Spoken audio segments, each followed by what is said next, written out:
It was all over for the Allies. By May 20th, 1940, German Panzer divisions had reached Abbeville at the mouth of the Somme River, splitting the Allied armies into two and forcing the troops on the north into an ever-shrinking pocket near the port city of Dunkirk. With no way to reach central France and no naval force capable of evacuating them on such short notice, the British Expeditionary Force and uncountable French forces faced annihilation. 3 days later, General Alan Brooke wrote in despair, quote, "Nothing but a miracle can save the BEF now."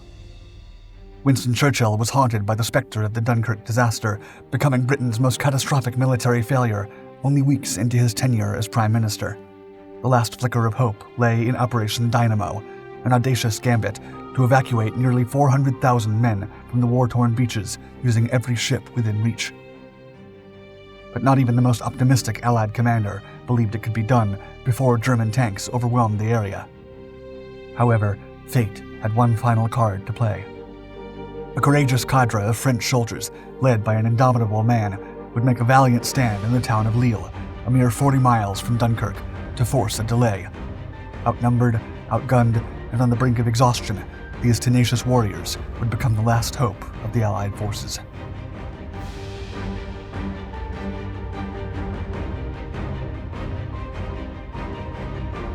The architect of Blitzkrieg. A battle-hardened veteran of World War I, Heinz Guderian found himself in the unique position of being allowed to continue as a military officer in the limited force permitted by the Treaty of Versailles. Seizing this opportunity, he ascended through the ranks, ardently advocating mechanized warfare. By the time Adolf Hitler gained power, Guderian and his superior, Oswald Lutz, were influential figures and the architects of Blitzkrieg. Guderian designed the sophisticated communication system vital to Panzer units, while Lutz enshrined the core principles: autonomy, overwhelming force, and surprise. Guderian, however, proved cunning in his political maneuvering, ingratiating himself within the Nazi regime as Lutz remained politically neutral. In 1938, Hitler's purge of the military led to Lutz's discharge, and Guderian emerged as the foremost authority on mechanized warfare in the Third Reich. As a Panzer commander, Guderian played a decisive role in the annexation of Austria and the invasion of Poland, demonstrating to Hitler the lethal effectiveness of blitzkrieg tactics.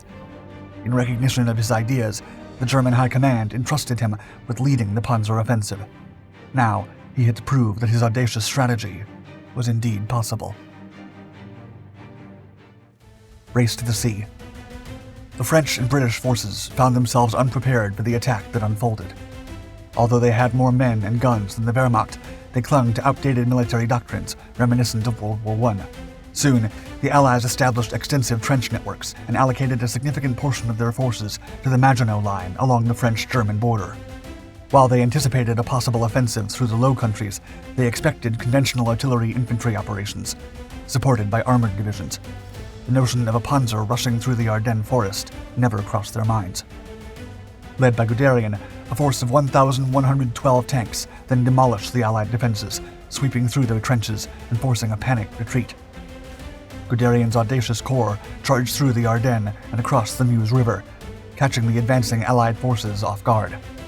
The British and BEF forces were trapped and cut off from their southern allies. Unable to withstand the relentless onslaught, they retreated to the coast of Dunkirk, hoping for a last-minute evacuation. By May 20th, Guderian was only about 100 miles from the stranded BEF troops. But then, in a baffling move, Hitler gave the order to halt the advance to allow tank repairs and replenishment, entrusting the destruction of the BEF to Goering and his Luftwaffe. Guderian was speechless, believing Hitler had squandered a once-in-a-lifetime opportunity to cripple the Allies. On May 26th, Hitler finally allowed Guderian to resume his advance, but the situation had changed. Poor weather had rendered the terrain muddy and treacherous. More importantly, a group of tenacious French soldiers had mounted a defiant stand at the town of Lille, obstructing the German tanks' advance toward Dunkirk. The Allies' fate now rested on their shoulders. Trapped in Lille. In 1940, Lille, a bustling industrial city in northern France, was known for its textile production, coal mining, in strategic position near the German-occupied Belgian border. Serving as a crucial transportation hub with an extensive network of railways and roads, Lille was a vital link between France and the rest of Europe. It was within this pivotal city that General Jean-Baptiste Molinier, commander of the French First Army with approximately 40,000 troops, found himself and his forces trapped by the rapid advance of the relentless German army, spearheaded by Guderian's Panzer Corps, including the 6th and 8th Panzer Divisions. As the commander of a critical component of the French defense, Molinier faced immense pressure to maintain control of Lille and protect the retreating Allied forces, while the German forces sought to capture Lille and effectively cut off the Allied retreat. On May 27th, the German forces launched their assault on Lille, intending to take the city and continue their march toward Dunkirk swiftly. Despite being heavily outnumbered, Molinier's forces were determined to stand their ground and hold off the enemy for as long as possible in a desperate attempt to buy the BEF precious time to escape from war-torn France. The Last Dance. As the relentless German onslaught bore down on Lille, Molinier rose to the challenge, rallying his troops for the fierce battle ahead. Over 800 German tanks and nearly 100,000 troops encircled the city, intent on a swift victory. Defying the odds, Molinier's men held their ground, ready to fight to the last breath. His leadership and tactical prowess were essential in leveraging Lille's natural defenses, such as the canals and fortified buildings, to create choke points and defensive positions that slowed the enemy's advance. Despite fighting a defensive battle, fortune favored the French when they captured General Lieutenant Fritz Kühne, commander of the 253rd Infantry Division, and recovered documents revealing the positions of the surrounding German forces. Molinier utilized this information to plan a breakout on May 28th. The Germans, however, unleashed a barrage of air raids and artillery bombardments to crush the French resistance. Sensing the urgency, Molinier hastily organized an anti-aircraft fire and strategically placed his troops to counter the assault. Under his direction, the French forces repelled several infantry attacks, inflicting heavy casualties on the Germans. Despite the valiant efforts of 2 companies and several tanks that attempted a breakout on May 29th, they were ultimately forced to retreat under the Germans' overwhelming firepower. Recognizing the futility of further escape attempts, Molinier then prepared for an all-out defense in the city. The battle intensified, primarily in Lille's suburbs, where the French compelled the Germans to fight house to house. Faced with superior numbers, dwindling supplies, and a trapped civilian population, Molinier considered capitulation. On May 29th, the French surrendered, with 349 officers and 34,600 troops laying down their arms at the Grand Place. Upon their surrender, General Alfred Weger, the German commander, allowed the defenders to parade through the streets, granting them the honors of war in recognition of their tenacious resistance. This act of chivalry would later earn Weger a reprimand from an irate Adolf Hitler. Bravery. Throughout the 4-day battle, the French forces under Molinier's command held off the Germans against all odds, inflicting significant casualties on their enemy, and forcing them into close-quarters skirmishes where their armored vehicles were less effective. As the dust settled, the French forces had paid a heavy price, with approximately 3,500 brave souls lost to the Wehrmacht. The Germans, too, bore the weight of their losses, with an estimated 5,000 casualties.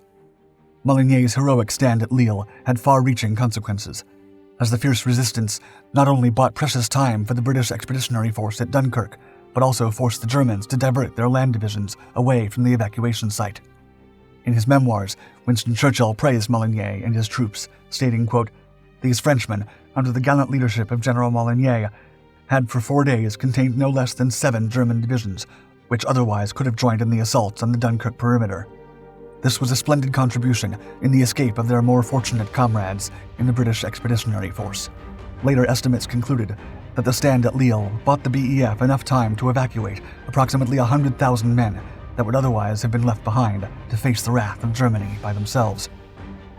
As such, the siege of Lille became a symbol of hope and resilience for the British and French, boosting morale in a time of great uncertainty during the early stages of the war. And while Guderian's Panzer Corps did not participate directly in the siege of Lille, the city's staunch defense significantly impeded the previously unstoppable blitzkrieg he led. This resistance, coupled with Hitler's order to halt the Panzer advance, effectively thwarted Guderian's one chance to sweep through Dunkirk and deliver a decisive blow to the trapped Allied forces.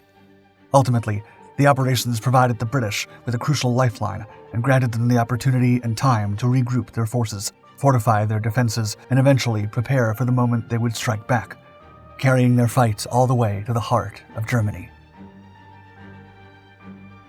Thank you for watching, Dark Docs. If you enjoyed this video on the Siege of Lille, please consider subscribing to our channel where you will find much more fascinating historical content.